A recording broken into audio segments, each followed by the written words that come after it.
ঈদের দিন কবর জিয়ারত না করলে একটি বিপদ আসবেই। প্রিয় দর্শক, প্রত্যেকটি মুসলমান ভাই এবং বোনকে বলবো ভিডিওটি শেষ পর্যন্ত দেখুন।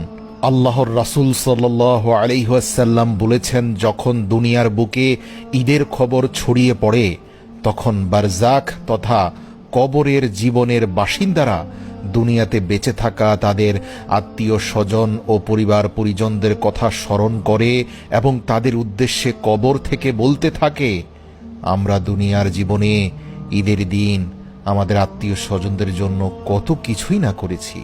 আমাদের রেখে যাওয়া সম্পদ ভোগ করে আমাদের বংশধররা কত আরাম আয়েশে আছে, কত কষ্ট করে হালাল হারাম না বিচার করে তাদের জন্য এত কিছু জুড়িয়ে কবরে এসে শুয়েছি।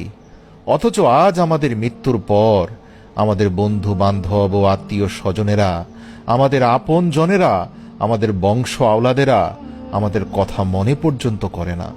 একটি ছোটখাটো নেক আমল করেও তার হাদিয়া আমাদের জন্য পাঠায় না। হযরত আলী রাদিয়াল্লাহু তাআলা আনহু বলেন, হে আগন্তুক, ওয়াদা করো যখনই ঈদের দিন আসবে তুমি অবশ্যই তোমার আত্মীয় স্বজন এবং বন্ধু বান্ধবদের কবর জিয়ারত করে তাদের জন্য দোয়া করবে। যদি তুমি না করো তাহলে তোমারও একটি বিপদ আছে। হযরত আলী বলেন, কবর জিয়ারতের সুন্নত পদ্ধতি হচ্ছে কবরকে সামনে রেখে তাদের জন্য আল্লাহ পাকের দরবারে মোনাজাত করে দোয়া করবে। সেই ব্যক্তি পুনরায় জিজ্ঞাসা করল, হে আলী, যদি কেউ ঈদের প্রথম দিন কবরস্থানে যাওয়ার সুযোগ না পায় তখন কি করবে?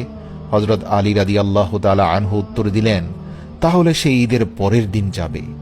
যদি দ্বিতীয় দিন যেতে না পারে তাহলে অন্তত শেষ তৃতীয় দিন হলেও যাবে। সেই ব্যক্তি পুনরায় জিজ্ঞাসা করল, হে আলী, আমার পিতামাতার কবর অনেক দূরে, আমি যতই চেষ্টা করি না কেন আমি সেখানে 2, 3 এমনকি 4 দিনের মধ্যেও পৌঁছাতে পারবো না। হযরত আলী রাদিয়াল্লাহু তাআলা আনহু তাকে বলেন, হে আগন্তুক, যদি কোনো ব্যক্তি ঈদের দিন তার পিতামাতার কবরের জিয়ারত করতে না পারে, সঠিক সময়ে এসে সে কবরের পাশে দাঁড়াতে না পারে, তাহলে তার জন্য